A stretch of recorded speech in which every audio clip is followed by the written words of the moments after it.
Here you go, guys. We are going to harvest some tomatoes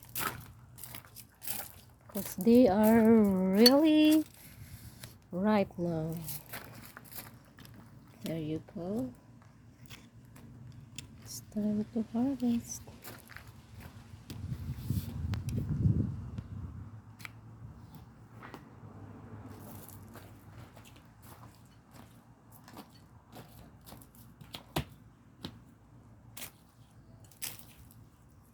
It's time to harvest some tomato, guys.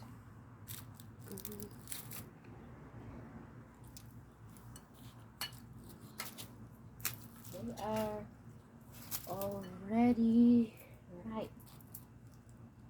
See?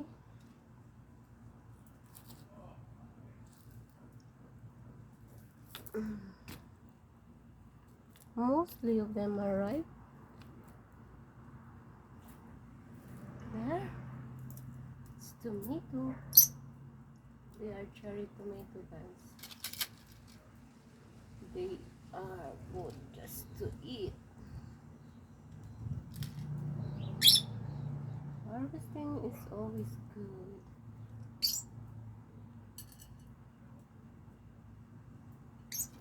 Yan, dami siyang bunga. Dami ng hinog.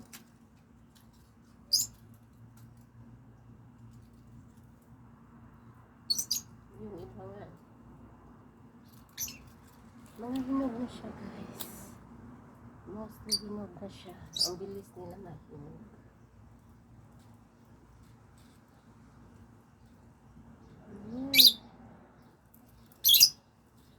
More cherry tomatoes.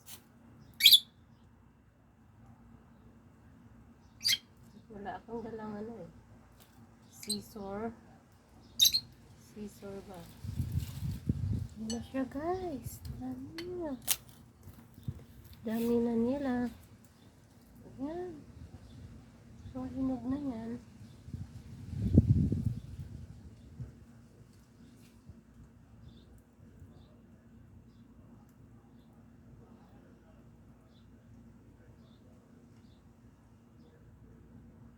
Ayan.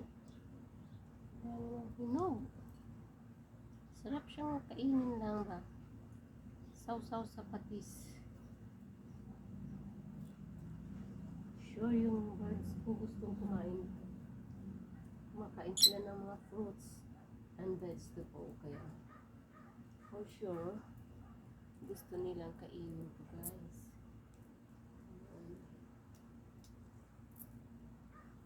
Mostly hinog na yung iba. Pero madami pa rin yung ayan, kakain na yung bird ko.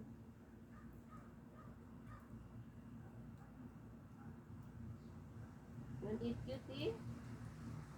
You want to eat? Ayan siya, guys. Ayan, nag-aagawan yan sila, guys. One by one, nag-aagawan yan sila. Kasi, ayan, kumakain din sila ng tomatoes. Cherry tomatoes yan, guys. Walang pili din yan eh. Kahit ano kinakain nila, guys. Ayan. What can you say? I need to do something. Still need to do something, cutie. Yes. Is it good? Ayan na, guys. Ayan na yung harvest ko ngayon. Cherry tomatoes. No, don't eat that. Just eat this one. Finish this one first, cutie. Yum, yum. You want to finish or no? You want any more? Ayan, pag nilagay ko yan, tutubo lang yan sila dito. Ayan, guys. Check natin yung eggplant, guys. Check natin yung eggplant ko. Ayan na yung tinanim ko last other day. Meron na siyang tubo. Ayan. Ayan siya. Ayan na. Sana. Ayan na, guys. Oh. Meron na rin yung maliliit na ano ba? Talong maliliit lang sila. Dami na nilang ano. Yan yung isa. Yan. Yan, malahaba na yan.